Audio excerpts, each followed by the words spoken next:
Okay, so here we are. We're going to be fitting this on a Range Rover 2009 TDV8. So this is what the box looks like. It does actually come apart, some screws that hold it together. There they are, just 4 screws, and they go in there. So the back is loose at the moment. So it just comes off, and look, screws will go through the back and into these 4 lugs here, I suppose. And there's the screws. There's no cable ties, but we're going to need some. But it's no problem. I've got some cable ties and got some double-sided sticky tape as well for fitting this in the car. There's the instructions, quite good instructions as well. There are quite a few pages there, lots of pictures. I know exactly where to connect it. So let's go to the car. This is the cable. This goes into the actual box. So this goes like so. The connector goes on here, only fits one way round. Then you take off the common rail connector, I'll show you that in a sec, which is identical to this socket here. It actually goes this way round.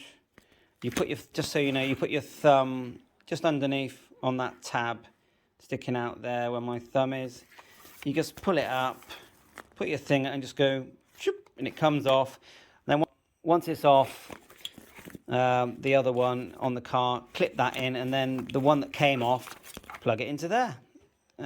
Seems pretty straightforward. It only fit one way around. So let's go to look at the car and see. Let's see what we can do. Hi, so here we are with the CR2 Eco Box Power Box, which I think has worked well. You watch the rest of the video. It's just one cable that goes into it. I just tuck it. I've got it on a couple of cable ties for now, going back to where it connects. Just there's the battery there. I'm going to obviously fasten it a lot better than that, but it tucks in there. Cable tied it here for now, and then it goes in that corner there. I know it's a bit dark, but watch the rest of the video. You can see where it connects in there. There's another connector just sort of underneath that you connect into. It's quite easy to get it off. Just put your thumb underneath it and push the tab and slip it out. So why did I go for the Eco Box in the end? Well, I can remove it. That's number one reason. I think it works. I think it's improved how the car feels. It changes gear smoother to lower gear, up and down the hills feels better. MPG we have to wait and see. I've set this one on number 3. There's buttons inside where you can change from 0, which is nothing, to I think 9, and I've done that. It's got a connector there. It's quite lightweight. It's a sealed unit. When you take the back off, it's a sealed unit. So I think watch me driving it. I think it's improved things. You get some instructions with it as well, but it's straightforward to fit. And so yeah, Range Rover 2009 TDV8. Watch the rest. So pull the bonnet catch here, then just come to the middle, right at the middle here, and it's just about there. Put your fingers in and you can pull it up. There's the catch in the middle, and then coming down here, back to the cover. Just pull the cover on all 4 corners. Actually, you don't actually need to move the cover, actually. I think you can just get it here. It's the one with the, see the tiny bit of yellow wire? You can see that's the connector there. I'll see if I can add a video that shows it in more detail. Let's get a talk. So there it is there. I'm trying to do it. Sort of, you've got to get your thumb under it, and then once you've got hold of it, just don't break anything. Just get your thumb under it, and it will slide back. I need my other hand in there to do that, and then I'll show you the connector. Okay, so there's the connector. We're just going to check that it's the same as the one that's coming off. See if I can get a better zoom on that. And you can see the rail that it came off. There it is. So we're now going to slide that on, and the rail that's come off we're going to put in there. Okay, so it's quite hard to see, but we've got the connector that came off is on here now. And then the other end of the lead is back on the original connector that you saw earlier. I'll try and add some pictures. Next thing is just to add the connector into there. So we're all connected. We haven't changed any settings.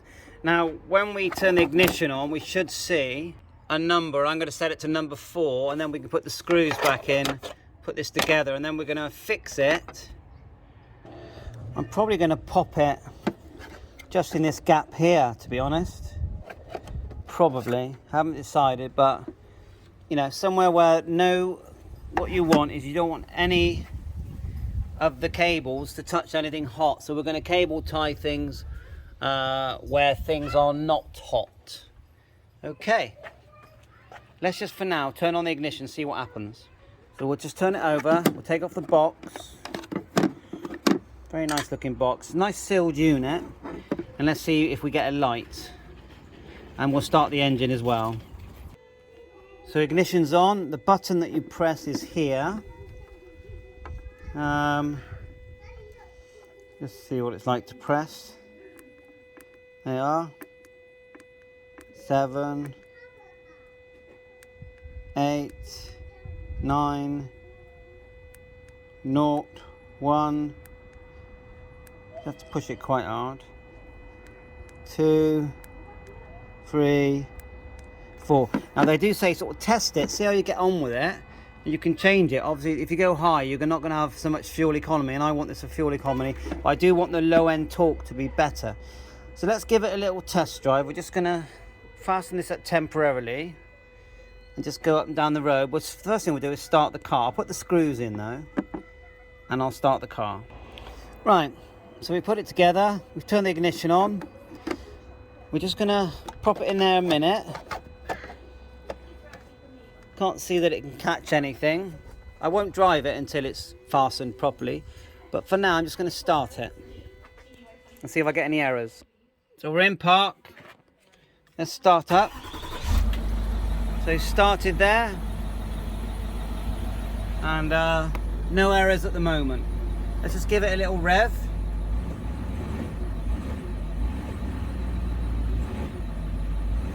Seems okay. Right, let's take it for a spin. Let's take it for a spin. Right, okay, just a quick one. I mean, literally just pulling away now.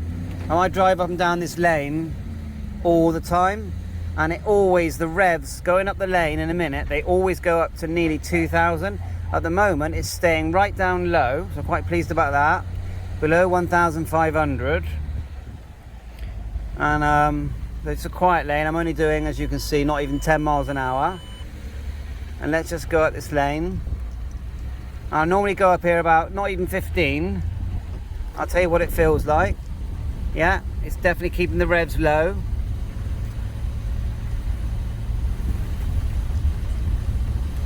So, but normally by the time I get to the end of the lane, I'm at 2,000. So it all feels good so far.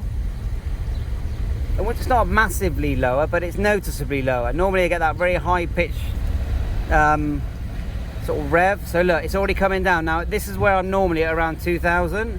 And then I'll come up to this, normally cut to the end of this thing and it will change gear. Yeah, it's just done that now. So let's just try this road here. Normally this road here is very, going up back and forth is very, the revs are all over the place. So I would say at the moment I feel like it's driving smoother. So low, I'm going down a hill now, lower gears. Yeah, that definitely for me is an improvement. What I'm going to do is just going to do a U-turn and come back up this hill, because normally coming up this hill it's an absolute nightmare in the way of the revs. The revs are like 2,000, and look at it, the revs at the moment are only 1,000. So I'm just going to do a bit of a U-turn here, and then I'll start filming on the way back. Okay, going back up, we've just done a U-turn. Normally along here, I don't know why, it's just the angle of the hill.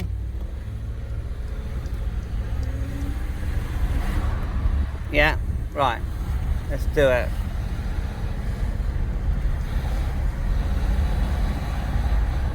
There you are, kick back in, got it into a lower gear very quickly. I think that's an improvement. Look, I'm right down 1,200 revolutions. Normally here, I'm up there. It feels smooth, it feels nice, and it feels responsive. What we'll do now, we'll get onto a nice fast road. I'm just coming up to the top of this hill now. Remember, it's a Rover 2009 TDV8. You can see the mileage I've been doing. It says 19.8 there, if you can just about see that. That's quite high, normally about more like 19.5. Round town, I'm a purely round town driver. Let's get round this hill. Like so.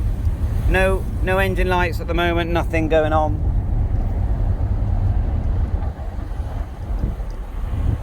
Feels good, feels smooth. The gear, it doesn't feel like the gear's too high at all. I'm just looking at the temperature as well. I'm just noting the temperature. It all looks fine. Nice low temperature at the moment. And right, we're going to drive down onto this main road. Indicate right here. Down a steep hill. So we're just rolling down this hill now.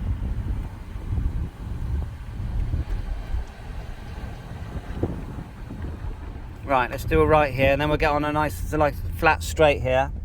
Now remember, I've set this on number 4. They actually recommend 4 or 5.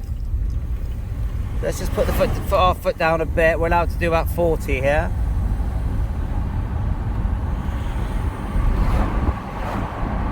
Yeah, it's going well. It's going nice. I think it's going nice, you know.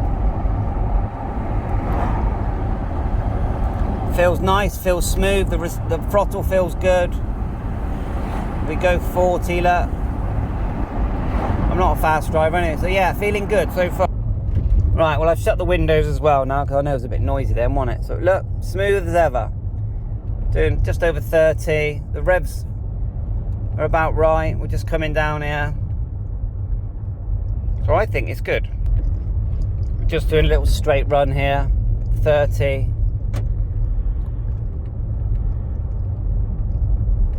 Yeah, it's good. So back later.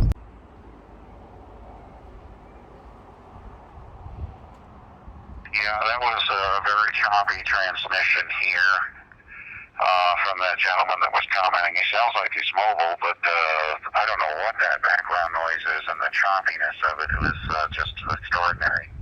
So it was very difficult to make out. Yeah, in regards to the Pi 4B, the Pi 4B that I've ordered I've also ordered a fan kit for it, because the larger the Pi,